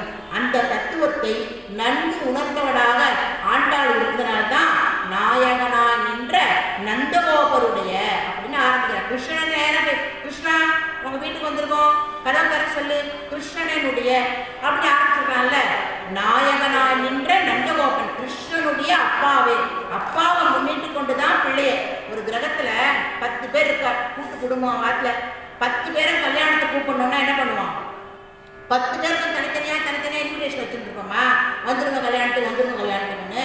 அந்த குடும்பத்துல மூத்தவர் யாரோ அவர் பேரை போட்டு, அப்பா வந்துருங்கப்பா, எல்லாரும் வந்துருங்க, அவசியம் வந்துருங்க அப்படின்னு அந்த பெரியவர்கிட்ட கொடுத்துட்டு நம்ம ஆசீர்வாதம் வாங்கணும். அது போல பித்ரு தேவதைகளை நாம் கொண்டாட வேண்டும், நாம முன்னோர்களை மதிக்க வேண்டும். ஒரு நேரா போயிட்டு கிருஷ்ணாவான்னு சொல்லக்கூடாது, கிருஷ்ணனுடைய தகப்பனாரை மதிக்க வேண்டும். கிருஷ்ணனுடைய தகப்பனாருடைய வீட்டை காவல் காக்கக்கூடிய காவலாளியுடைய அனுமதியும் வேணும். அப்ப யார் நாயகன்? இதுல நந்தகோபர் யாருக்கு நாயகன்? கிருஷ்ணனுடைய நாயகன். அது ஒரு அர்த்தம். இன்னொரு அர்த்தம் என்ன, அந்த நாயகனா அந்த வீட்டுக்கு காவலாளியா நாயகனா நிற்கக்கூடியவன் யாரு? இந்த தோரண காப்பான், வாயில் காப்பான், 2 பேரும். அதனால நீங்க 2 பேரும் அனுமதி கொடுத்தாதான் நாங்க போய் நந்தகோபுரையே உள்ள பார்க்க முடியும். நந்தகோபுரை பார்த்த பிறகுதான் நாங்க ஒவ்வொருத்தரா பார்க்க முடியும். அதன் பிறகுதான் கிருஷ்ணனை பார்க்க முடியும் அப்படின்னு சொல்றாராம். கொடி தோன்றும் தோரண வாயில் காப்பானே. உள்ளே போனதும் வரிசையா தோரணம் கட்டியிருக்கான். அப்பெல்லாம் ஒரு வீட்டுல அரண்மனையெல்லாம் மேல பெரிய தோரணம் எல்லாம் கட்டியிருக்குமா. அர்ஜுனன் தேர் ஓட்டிட்டு இருக்கான். பாரத போர் முடிஞ்சிருது. பாரத போர் முடிஞ்ச உடனே கிருஷ்ண பரமாத்மா என்ன பண்றார், எப்பவுமே என்ன பண்ணுவாராம், கிருஷ்ணர் தான் முதல்ல இறங்குவாராம் தேர்ல இருந்து. தேர்ல இறங்கி டிரைவர் என்ன பண்ணுவார், கதவை திறந்து ஐயா வாங்க ஐயான்னு கதவை திறந்து விடுவார் இல்லையா, அந்த வேலையை கிருஷ்ணர் பார்த்தாராம். முதல்ல கிருஷ்ணர் தேர்லேருந்து இறங்கி அர்ஜுனா இறங்குன்னு இப்படி கை கொடுப்பாராம். அர்ஜுனாக்கு அப்புறம் கிருஷ்ணன் கையை பிடிச்சின்னு கீழே தொப்புன்னு குதிப்பானா. அன்னைக்கு மட்டும் என்ன பண்ணாராம், பாரத போர்லாம் முடிஞ்ச அன்னைக்கு, அர்ஜுனா கீழே இறங்கு. என்ன வித்தியாசமா சொல்றியே, எப்பவுமே நீ தானே முதல்ல இறங்கி என்னை கை கொடுத்து கீழே இறங்குன்னு சொல்லுவேன், இன்னைக்கு நான் என்னையே குதிக்க சொல்றேன். காரணம் எல்லாம் கேட்கக்கூடாது, நீ முதல்ல கீழே இறங்கு, குதிச்சு அப்படி போ, தூரமா போ. என்ன கிருஷ்ணன் இன்னைக்கு வித்தியாசமா சொல்றானே, சரி கிருஷ்ணன் சொல்றதை நம்ம கேட்போம் அப்படின்ட்டு தொப்புன்னு குதிச்சு தூரமா போனார். அடுத்து குதிரைகள்லாம் அவுத்து விட்டாராம். குதிரைகள்லாம் தனித்தனியா போயிடுத்தான். உடனே மேலே பார்த்தாராம், கொடியிலேருந்து ஆஞ்சநேயர் கிளம்பி போயிட்டாராம். இவர் தொப்புன்னு அப்படி குதிச்சாராம். கிருஷ்ணர் குதிச்ச உடனே அந்த தேர் படாத வெடிச்சுட்டான். அப்பதான் அர்ஜுனன் கேட்டானா, இந்த தேர் பாரத போர் முடிகிற வரைக்கும் தான் இருக்கும், இதுல இத்தனை நாள் உன்னை காப்பாத்தினது யார் தெரியுமா, அந்த கொடியில் இருக்கான் பாரு ஆஞ்சநேயன், அவனும் நானும் தான் காப்பாற்றணும். நாங்க 2 பேரும் இருக்கிற வரைக்கும் தான் அந்த தேர் நல்லா இருக்கும். நாங்க 2 பேரும் இல்லைன்னா அந்த தேர் என்ன பண்ணோம், படன்னு உடஞ்சி போயிடும், மொத்தம் செதறி போச்சு. அதனால தான் உன்னை முதல்ல குதிக்க சொன்னேன்னு சொல்லிட்டு பக்தனை, தன் மேல அன்பு வச்சிருக்கிற பக்தனை காப்பாற்றுவதற்காக அர்ஜுனா உன்னை முதல்ல குதின்னு சொன்னேன், இப்ப புரிஞ்சுதான் கேட்பாராம். அது போல பகவானுக்கு யார் ரொம்ப பிடிக்கும்னா அடியார் பெருமக்களை ரொம்ப பிடிக்கும். அவருக்கு அடியாரா இருக்கக்கூடிய கருட பகவானை ரொம்ப பிடிக்கும், ஆஞ்சநேயர் ரொம்ப பிடிக்கும், ஆச்சாரியர்களை ரொம்ப பிடிக்கும், ராமானுஜரை பிடிக்கும், தேசிகரை பிடிக்கும், ஆழ்வார்களை பிடிக்கும், தாயாரை பிடிக்கும், துவாரபாலகரை பிடிக்கும். அப்புறம் தான் நம்ம என்ன பண்றோம், நேரம் போயிடும் பெருமாள்கிட்ட நேரம் போயிட்டு சேவிச்சுட்டு வந்துடும். எப்படி பெருமானுடைய அருள் கிடைக்கும், இதெல்லாம் சேவிச்சுட்டு தான் போனோம். சில கோவில்கள்ல சில நேரத்துல சில கெடுபடினால என்ன பண்ணுவா, எல்லாத்தையும் சுத்தி பார்த்துட்டு அதுக்கப்புறம் தான் லாஸ்டா வரணும்னுவா. சில இடத்துல சாதாரண ஒண்ணுமே இருக்காது. அப்படி சாதாரணமா இருக்கக்கூடிய கோவில்ல இந்த முறைப்படிதான் சேவிக்க வேண்டும் என்பதை அன்றே திருப்பாவையில ஆண்டாள் சொல்லி காட்டினார். கொடி தோன்றும் தோரணவாயில் காப்பானே, கொடி தோன்றும் தோரணவாயில். கொடி என்பது ஒரு வீட்டினுடைய அந்த அடையாளம், ஒரு அரண்மனையினுடைய அடையாளம். அர்ஜுனன் அனுமத்வஜன், கிருஷ்ணன் தேரை ஓட்டுகின்றான். எங்கெங்க போனாலும் அந்த மேல ஆஞ்சநேயருடைய கடாட்சம் இருக்கு. தேர் எந்த பக்கம் ஓட்டு, தேர் அந்த பக்கம் ஓட்டு, தேர் அங்கன்னு இருக்கு, தேர் எங்கன்னு இருக்கு. அர்ஜுனன் சொல்ல சொல்ல கிருஷ்ணன் செய்கிறார். மேல அந்த கொடி அதே டைரக்ஷன்ல பறந்துட்டே இருக்கான். பறக்கும் பொழுது ஆஞ்சநேயருடைய அருள் யாருக்கு இருக்கு, அர்ஜுனனுக்கு இருக்கு. மையரு மலரின் நீங்கி யாச்சை மாதவத்தின் வந்து செய்யவள் இருந்தாள் என்று செழுமணி கொடிகள் என்றும் கைகளை நீட்டி அந்த கடிநகர் கமலச் செங்கல் ஐயனை ஒல்லைவா என்று அழைப்பது போன்றது. அம்மா கம்பராமாயணத்துக்கு வரக்கூடிய ஒரு அற்புதமான பாடல். இந்த பாட்டுக்கு என்ன அர்த்தம்னா, விஸ்வாமித்திர மகரிஷியோட ராமன் மிதிலைக்குள்ள அப்படி நுழையிற பொழுது ஜனகர் மாளிகையில கொடி கட்டி இருக்குதான். அது அப்படியே காத்துல அசைஞ்சுட்டே இருக்கான். அந்த கொடி என்ன சொல்றதா, ராமன் கிட்ட, ராமா சீக்கிரம் வா, வந்து வில்ல உடை, வில்ல உடைச்சோடனே சீதை உனக்கு சொந்தமாயிடுவா, சீதையை மனைவியா கூட்டின்போ, சீக்கிரம் வா சீக்கிரம் வா அப்படின்னு சொல்றது போல இருக்கான். நீ வேகமா வா அப்படின்னு இருக்கான். அது போல கொடி தோன்றும் தோரணவாயில் காப்பானே அப்படின்னு சொல்றான். திலீப சக்கரவர்த்தி இஸ்வாகு குலத்தை சேர்ந்தவன். அவனுக்கு பிள்ளையே இல்லை. ஏன், என்ன காரணம்? வசிஷ்டரை போய் கேட்கிறார், எனக்கு பிள்ளையே இல்லை, என்ன காரணம்? அப்போ வசிஷ்டர் சொல்றார், நீ ஒரு முறை தேவலோகம் போன, தேவலோகத்துக்கு போற பொழுது இந்திராதி தேவதைகள் எல்லாரும் சேவிச்சேன், ஆனா வந்துட்டேன். கற்பக விருட்சத்தை கூட சேவிச்சேன். ஆனா வர அவசரத்துல அங்க காமதேனு இருந்தது. அந்த காமதேனுவை பார்த்து இப்படி ஒரு கை கூப்பி நீ ஒரு நமஸ்காரம் கூட பண்ணல. அந்த காமதேனுக்கு நீ கை கூப்ப மறந்ததால், நீ வேண்டுமே மறக்கல, கை கூப்பாததால் காமதேனுக்கு கோவம் வந்துருக்கு. சில பேர் பார்த்துட்டு ஹாய் அப்படின்னு சிரிச்சுட்டு வந்துடுவோம். யார் பெரியவாளை பார்த்தாலும் நமஸ்காரம் அடியே எப்படி இருக்கீங்க அப்படின்னு கேட்கணும். ஒரு நமஸ்காரத்தை போடுறதுனால என்ன ஆயிடுப்பது, ஒன்றும் ஆயிடுப்பதில்லை, அப்படியே பார்த்து வந்துட்டேன். அதனால காமதேனுக்கு கோவம் வந்துட்டு பிள்ளை இல்லாமல் இருக்க கடவான்னு சொல்லி அந்த காமதேனு சபிச்சது. அந்த சாபம் தீர வேண்டும் என்றால் என் ஆசிரமத்தில் இருக்கக்கூடிய காமதேனுடைய பெண் நந்தினி பசுன்னு ஒன்று இருக்கு. அந்த நந்தினி பசுக்கு 48 நாள், ஒரு நாள் 2 நாள் இல்லை, 48 நாள் தம்பதிகளாக நீங்க 2 பேரும் சேர்ந்து பணிவிடை செய்யணும் அப்படின்னு சொல்லிட்டார். திலீபன் சுதர்ஷனர் 2 பேரும் என்ன பண்ணாலும் நந்தினி பசுவுக்கு பணிவிடை செய்யறதுக்காக வசிஷ்டர் ஆசிரமத்துக்கு அப்படி அயோத்தி மாநகரத்திலிருந்து ரதத்தை ஓட்டிகிட்டே வராளாம். அப்போ நந்தினி விசேஷ அனுகிரகம் செய்வாள். அப்படி சத் சந்தான சௌபாகிய சௌபாகியம் ஏற்படும், ரகுவம்சம் தழைக்கும், நீங்கள் வந்து பணிவிட செய்யுங்கள்னு வசிஷ்டர் சொல்லியிருக்காரு. சீக்கிரம் போனாவா அப்படின்னு தேரை ஓட்டுன்னு போற. அப்படி தேரை ஓட்டுன்னு போற பொழுது அந்த இடத்துல தோரணங்கள்லாம் இயற்கையா அமைஞ்சுதான். தோரணங்கள்லாம் இயற்கையா எப்படி யாராவது கட்டுவார்ல, இப்ப பந்தெல்லாம் கட்டுறால, யாருன்னா கட்டினாதானே அமையும்.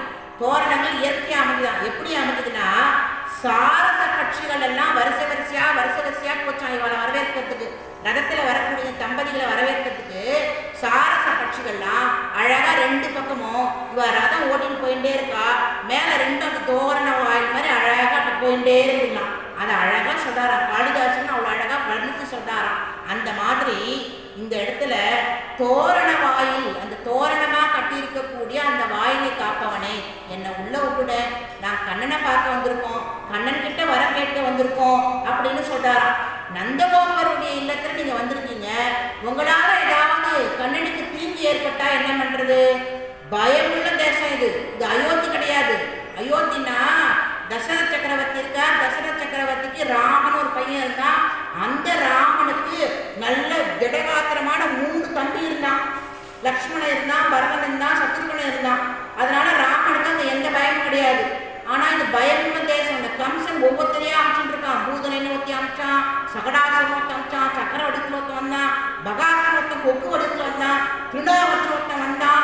ஒவ்வொரு வடிவத்துல ஒன்னொன்னா வந்துட்டு இருக்கான். இது பயமுள்ள தேசம். இதுல நாங்க குழந்தைகள், பெண் குழந்தைகள் இதெல்லாம் நாங்க அனுமதிக்க முடியாது, நீங்க யாரோ என்னமோ அப்படின்னு சொல்லி மறுக்கிறாளாம். ஐயோ நாங்க அசுரர்கள் கிடையாது, எங்களை பார்த்தா அசுரர்கள் மாதிரியா தெரியுது, சின்ன சின்ன குழந்தைகள் நாங்கள்லாம். பாருங்க, நாங்க பாவாடை சட்டை போட்டுட்டு கண்ணனை பாடுறதுக்காக, கண்ணனை எழுப்புறதுக்காக நோம்பு நுக்கிறதுக்கு என்னென்னலாம் சாமான்கள் வேணுமோ அதெல்லாம் கேட்டு வாங்கறதுக்காக வந்திருக்குமே. எங்களை பார்த்தா, எங்க முகத்தை பார்த்தா அரக்கர்கள் முகம் மாதிரியா தெரியுது, எங்க முக லட்சணமே காட்டி கொடுக்கலையா உனக்கு, நாங்க சாதாரண ஆயர் சிறுமி அப்படின்னு சொல்றாளாம். இந்த இடத்துல காவலாளிக்கும் இந்த ஆண்டாள் கோஷ்ணருக்கும் பெரிய வாதம் நடக்குதான். ஆகாலத்துல வரீங்களே நீங்கள்லாம், மத்திய வெடிகால 2 மணி இந்த நேரம் வந்து நான் கண்ணனை உள்ள பார்க்கணும்னு சொல்றீங்களே, என்ன அயோத்தி மாநகரமா, நான் எந்த நேரத்துல போலான்னு சொல்றதுக்கு? அயோத்தியில எந்த பயமும் கிடையாது. ஆனா இது மதுரா, இது இந்த இடத்துல எப்படி வர முடியும்? இந்த இடத்துல எப்படி கண்ணனை பார்க்க முடியும்? அதுக்கெல்லாம் அனுமதி கிடையாது. ராமனுக்காக எதையும் செய்யக்கூடியவர்கள் அயோத்தி மக்கள். அப்பா தசரதனும் தேவதைகளுக்காக அசுரனோடு போரிட்ட ஒரு பெரிய வீரன். 10 திக்குகளிலும் ரதத்தை செலுத்துனால அவருக்கு தசரதன்னு பேரு. ஆனா இங்க இருக்கிற நந்தகோபர் அவர் என்ன பண்ணுவார்? பாவம், புல்லு பூண்டு கூட மெதுக்காதவர், ரொம்ப சாது.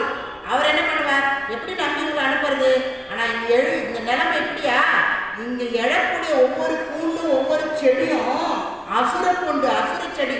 இந்த கம்சன் யாரை எப்போ அனுப்புவான்னு தெரியாது, நாங்களாம் பயத்துல விழிச்சுட்டே இருக்கோம் அப்படின்னு சொன்னாலும். இதுல ராமாயணத்துல ஆச்சாரிய பெருமக்கள் இதுல ஒரு விசேஷத்தை எடுத்து காட்டுறா.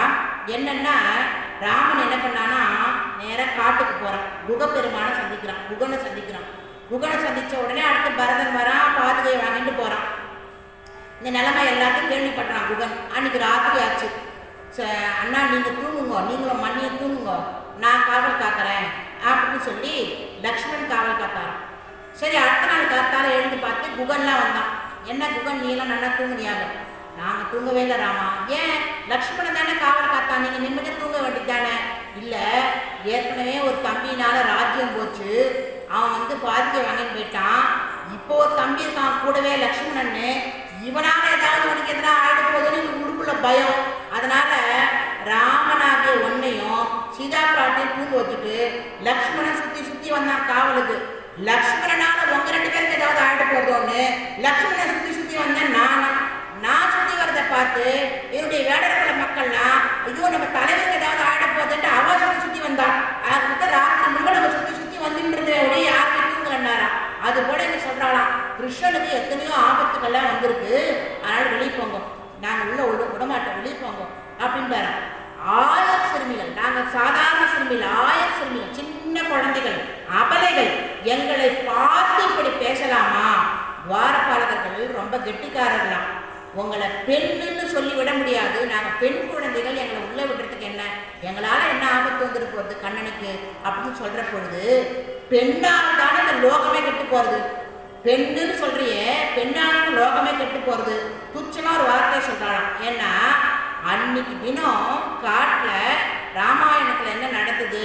கட்டுக்காவல் இல்லாதனால்தான் ராமாயணத்தில் சீதா பிராட்டிக்கு கஷ்டம் வந்தது. அஞ்சுவன் பெஞ்சொல்லங்காய் அரக்கர்குல பாவைதன்னு பெரிய திருமொழியில திருமங்கையாழ்வார் சொல்றார். இந்த பாசுரத்தை சொன்னாராம். சூர்பனக பெண்ணா இருந்தாலும் அவளை நம்பி அவள் அழகாக வேஷம் போட்டு உள்ள வந்து எவ்வளோ அழகா இருக்கா சீதை, இவோ நம்ம அண்ணனுக்கு மனைவி ஆகணுமே நினைச்சு கலகம் முட்டி அங்கிருந்து கவர்ந்து வரத்துக்கு ஒரு காரணமா இருந்தான். அவளும் பெண் தானே, உங்களை மாதிரி பெண் தானே, பெண்ணை நம்பி எப்படி அனுப்புறது?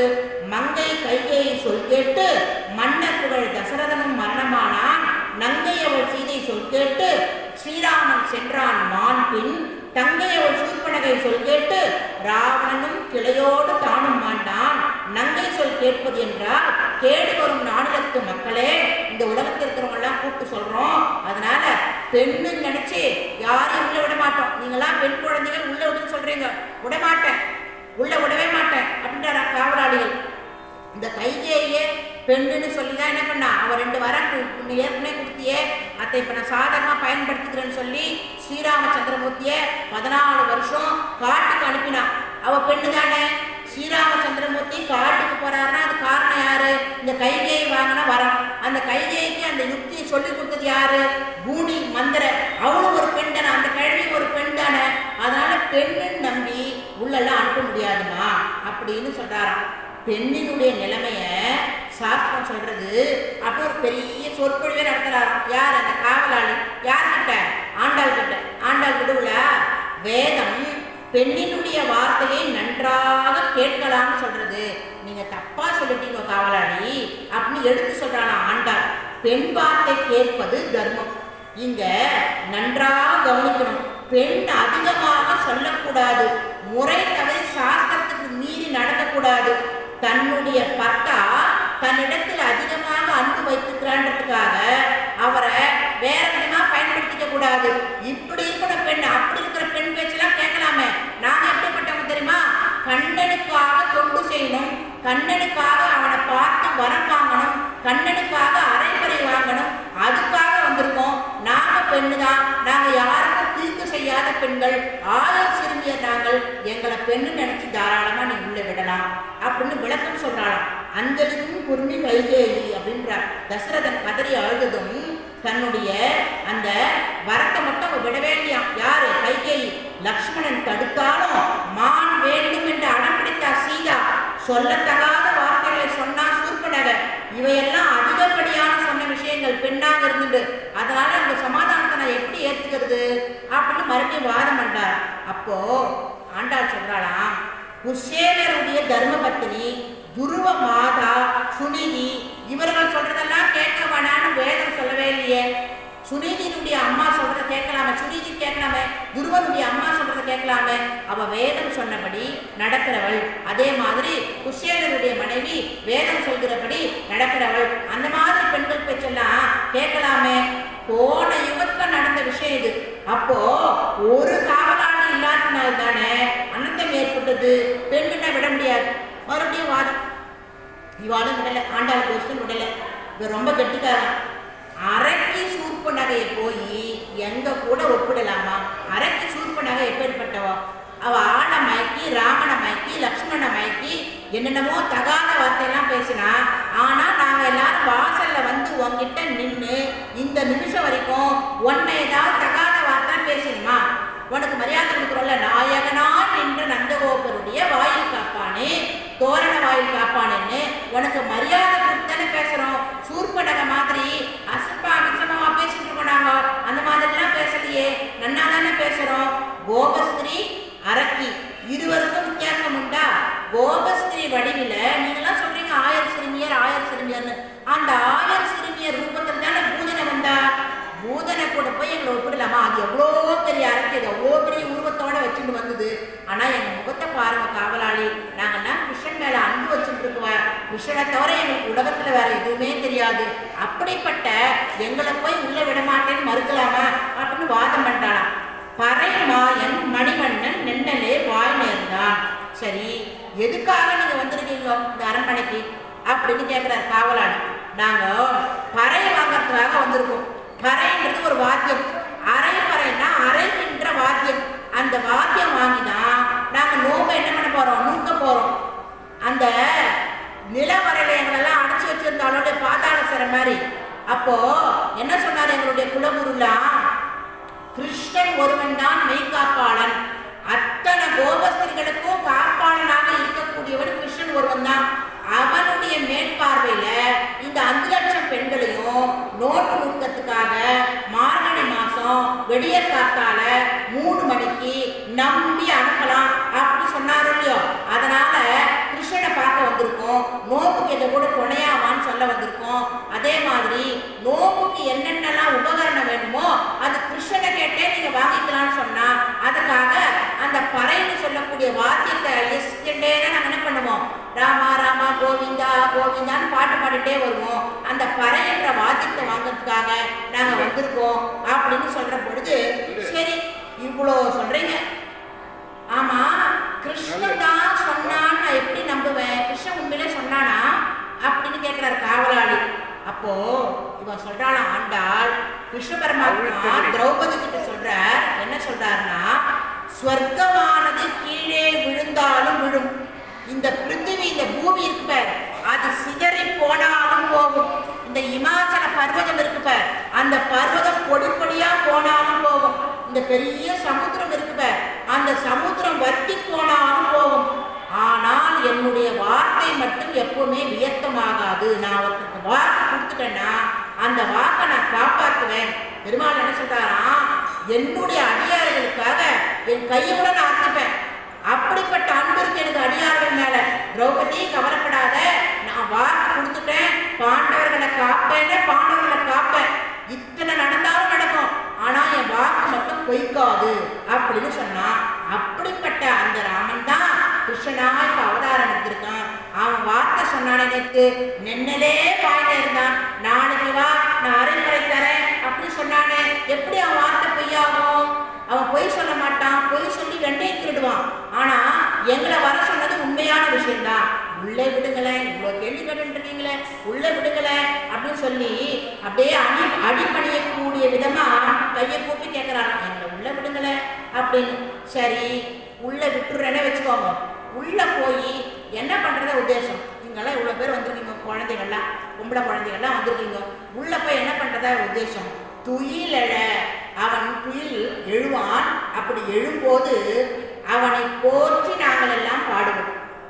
ராமாயணத்துல ராமர் தூங்குறாராம், விஸ்வாமித்திரர் போயிட்டு விடியற் காத்தால வராராம், பார்த்தா புஷ் புஷ் சட்டம் வந்துதான்.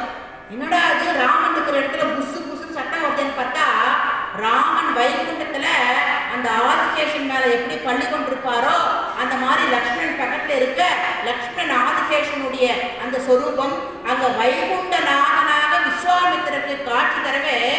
இந்த பாக்கியம் யாருக்கு தினமும் கிடைக்கும்னா கௌசல்யக்கு தான் கிடைக்குமா. உடனே பர கௌசல்யா சுப்ரஜா ராமபூர்வா சந்தியா பிரவர்த்ததே உத்திஷ்ட நரசா தூலா கர்த்தவ்யம் தெய்வமாந்திதம் அப்படின்னு. அம்மா கௌசல்யே, தசரத சக்கரவர்த்தி கூட இந்த பாக்கியம் கிடைக்காது. காத்தால ராமன் துயில் எழக்கூடிய அந்த அழகை பார்க்கறதுக்கு தசரத சக்கரவர்த்தி கொடுப்புன கிடையாது.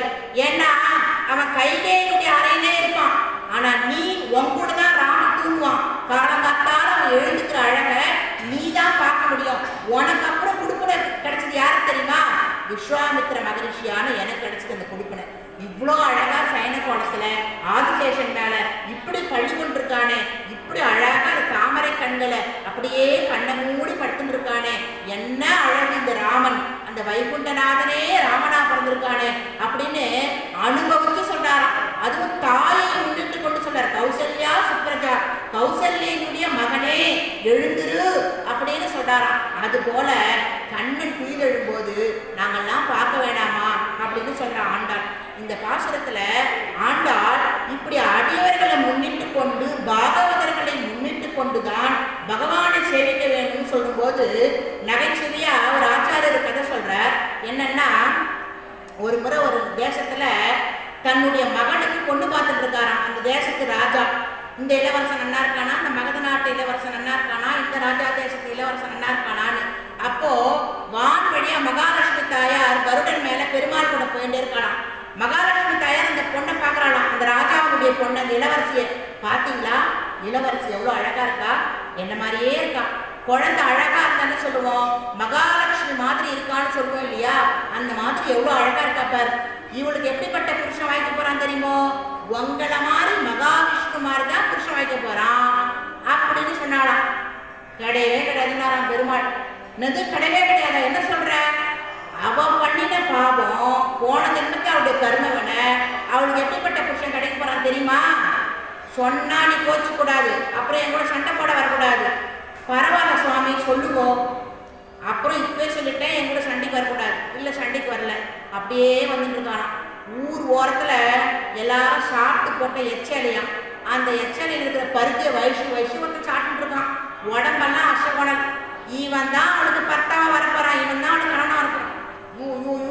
அபச்சாரம் எவ்வளோ அழகா இருக்கா. அப்புறம் உங்களை சேவிக்கிறதே விட்டுருவா பக்தர்கள் எல்லாரும். இந்த மாதிரி பெருமாளை சேவிக்கிற இந்த பொண்ணுக்கு இந்த மாதிரி மாப்பிள்ளையா கிடைப்பான்னு நினைச்சிருவா. என்ன கருடா நான் சொல்றது சரிதானே? ஆமாம்மா, தாயார் சொன்னா அதுல எந்த விதமான அப்பீலே கிடையாது. இதுக்கு தான் நீ என்ன சண்டை போடுவேன், நான் சொல்ல மாட்டேன்னு சொன்னேன். சரி நீங்க போங்க, இந்த கல்யாணம் எப்படி நடக்கிறதுன்னு நான் பார்க்குறேன். நீங்க வைகுண்டத்துக்கு போங்க, நான் வரேன். இந்த கல்யாணத்தை நான் நிறுத்துறேன். உன்னால முடியாது, கர்மவினையை மாற்றத்துக்கு யாரால முடியாது. சொன்னா கேளு, நீங்க சும்மா பேசிட்டு இருக்காதீங்க, நான் பார்த்துப்பேன், நீங்க போங்கன்ட்டேன். பெருமாள் என்ன பண்ணார்? சரி வாயிஷம், நீ என்ன சொன்னா கேட்க போறியா? பெருமாள் வைகுண்டத்துக்கு வந்துட்டார். உடனே கருடன் மேல தாயார் மேல உட்காந்துருக்கான். கருடா நீ என்ன பண்ண, நான் வைகுண்டத்துக்கு போய் என்னை முதல்ல விட்டுட்டு வந்த உடனே இந்த கோணல் மணலா எச்சையலை பொறுத்துட்டு ஒருத்தன் உட்காந்துருக்கான் பாரு, இவனை தூக்கின்னு போய் 7 கடலுக்கு அப்பால போய் எவனா போய் தொப்புன்னு கொட்டு வந்துரு. அப்புறம் எப்படி அந்த பொண்ணு கல்யாணம் நடக்கும்? பெருமாள் சொன்னார கல்யாணம் நடக்கும், இவன் தான் பர்த்தாவா இருக்கிறான், எப்படி வருவான் பார்க்கலாம். சரி தாயார் சொன்னா அதுக்கு மறுபேச்சு கிடையாது. உங்களுக்கு முதல்ல வைகுண்டத்துல விட்டுட்டு இந்த வேலையை நான் பார்க்கறேன்னு சொல்லிட்டு பெருமாள் பக்கத்துல தாயாரை உட்கார வச்சுட்டு, என்ன லேட்டா வந்தேன், உங்களுக்கு என்ன, நான் ஏதோ பண்ணிட்டு வந்தேன், உங்களுக்கு என்ன அப்படின்னா.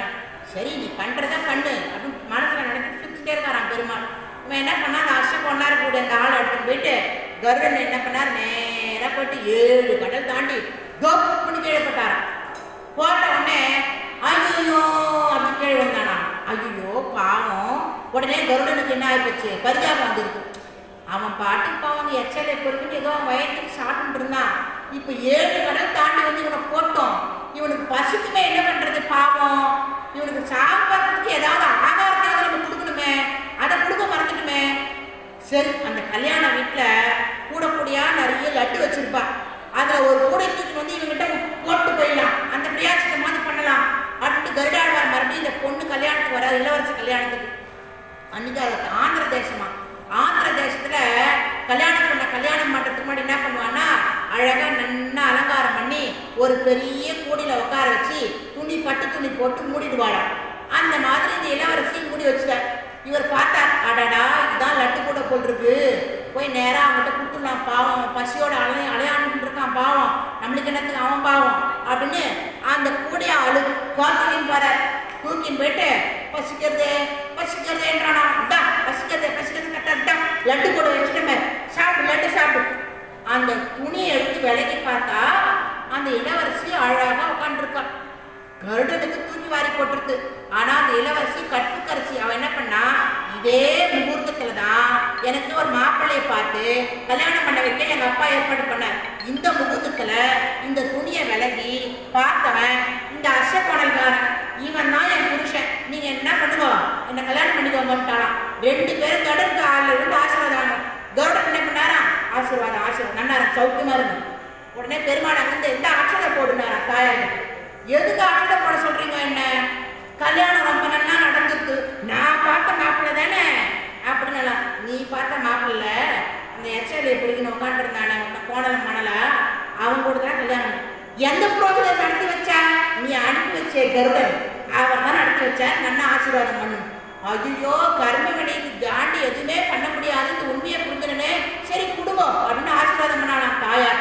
அது போல பெருமானுடைய அடியவராக இருக்கக்கூடிய கருடன், அனுமன், ஆழ்வார்கள், ஆச்சாரியர்கள், துவாரபாலகர்கள், இவாள்லாம் பெருமாள் மேல எவ்வளோ பெரிய அந்த பிரியம் சொல்லுவா இல்லையா, அந்த பெரிய பிரியம், அந்த பாசம், அந்த மாதிரி பாசம் நம்ம மேலே எப்பாடாவா. ஏதோ தெரியாம பாவம் பண்ணிட்டேன், நீ பரவாயில்ல, என் பின்னாடியே வா, நான் பெருமாள் முன்னாடி உன்னை எடுத்து நிறுத்திடுறேன் அப்படின்னு சொல்லி கை காட்டி இந்த கையை பிடிச்சி இந்த கையில பெருமாள் கையில கொடுப்பாராம். அந்த மாதிரி கிருஷ்ணன் என்ன பண்ணா, கோவர்த்தனகிரியை பிடிச்சி அந்த இடத்துல ஆடு மாடெல்லாம் காப்பாத்தினான். இந்திரன் என்ன பண்ணான், ஐயோ நம்ம மழையா கொடுத்து இந்த ஆடு மாடுகள்லாம் தொந்தரவு பண்ணோம், இந்த ஆயர்களுக்கெல்லாம் தொந்தரவு பண்ணோம். ஆனா இந்த கிருஷ்ணன் எப்படிப்பட்ட மாயாவி, அவனுடைய தன்மையை புரிஞ்சுக்காம நம்ம இவங்கிட்ட கோச்சிட்டுமே, இப்ப எப்படி அவனை சமாதானப்படுத்துறது? நேரம் கூட நம்மளை ஏதாவது அந்த மலையத்துக்கு தலைமையில போட்டு நம்மளை சாகட சொன்ன என்ன பண்றது? அதனால காமதேனு முதல்ல அமிச்சானான். யாரு? இந்திரன். அந்த காமதேனு முதல்ல வந்துதான், கிருஷ்ணா என்னுடைய பசுமாட்டினோ கண்ணுக்குட்டியினோ இது எல்லாத்தையும் இவ்வளோ அடாது மழை பெஞ்சாலும் நீ 7 நாள் தொடர்ந்து இந்த மலையை பிடிச்சிட்டு அதுங்களுக்கு எல்லாத்துக்கும் ஆகாரத்தையும் கொடுத்து அந்த மலையை கிருஷ்ணர் இப்படி தலைகீழே பிடிச்சாராம். ஏன் இப்படி பிடிச்சாருன்னா, அந்த மலையில் இருக்கக்கூடிய செடி கொடி புல் பழம் மரம் காய் எல்லாத்தையும் பசியோடு இருக்கக்கூடிய ஆடு மாடுகள்லாம் சாப்பிடணும்னு இப்படி தலைகீழா பிடிச்சாராம். அப்படி பிடிச்சி காப்பாத்தினியே, உன்னுடைய மனசு யாருக்கும் வராது அப்படின்னு சொல்லித்தான் அந்த காமதேனு. சொல்ற பொழுதே இந்த காமதேனுடைய வாழை பிடிச்சிட்டு இருந்தானா இந்திரன். ஆமாமா, காமதேனு சொன்னதும் உண்மைதான். கிருஷ்ணா உன்ன மாதிரி வேற யாரும் காப்பாற்ற மாட்டாங்க. ஓ நீயா இந்த காமதேனு பின்னாடி வாழை பிடிச்சி வந்துட்டியா? சரி, காமதேனு பின்னாடி வந்துட்டேன், பொழைச்சிக்கோ அப்படின்னு சொல்லி தண்டிக்காம விட்டாரா இந்திரனை. அதுபோல பெருமானுடைய அடியார்களை முன்னிட்டு கொண்டு போனால் பெருமானுடைய அனுக்கிரகம் நமக்கு முழுமையாக கிடைக்கும் என்பதை ஆண்டாள் இந்த பாசுரத்தின் மூலம், நாயகனான் என்ற நந்தகோபனுடைய இந்த 16வது பாசுரத்தின் மூலம் நமக்கு கோடிட்டு காண்பிக்கிறாள். அதுபோல அடியார்களை நாம் முன்னிட்டு கொண்டு பெருமானுடைய திருவடியை சேவிப்போம், பெருமானுடைய அருளை பெறுவோம். வருகின்ற புத்தாண்டில் யார் யாருக்கெல்லாம் என்னென்ன பிரார்த்தனை இருக்கின்றதோ அத்துணை பிரார்த்தனையும் ஆண்டாள் நிறைவேற்றுவார், அரங்கன் நிறைவேற்றுவார். அஷ்டபுஜ பெருமான புஷ்பவல்லி தாயாரும் உங்களுடைய என்னென்ன பிரார்த்தனையோ அந்த பிரார்த்தனைக்கெல்லாம் அனுகிரகம் பண்ணுவார் என்று சொல்லிக்கொண்டு இந்த பாசுரத்தை நிறைவு செய்கின்றோம். திருவாடிப்பூரத்து ஜெகத்துதித்தால் வாழியே, திருப்பாவை 30 செப்பினால் வாழியே, பெரியாழ்வார் பெற்றெடுத்த பெண்பிள்ளை வாழியே, பெரும்புதூர் மாமுனிக்கு பின்னானால் வாழியே, 140 ஒரு முன்புரைத்தால் வாழியே, ஒரு அரங்கற்கே கண்டி உகந்தளித்தால் வாழியே, மறுவாரம் திருமல்லி வளநாடி வாழியே, வன்புதுவை நகர்போதே மலர்பதங்கள் வாழியே. ஆண்டாள் திருவடிகளே சரணம், எம்பெருமானார் திருவடிகளே சரணம். குரு வாழ்க, குருவே துணை, குருவடி சரணம், திருவடி சரணம்.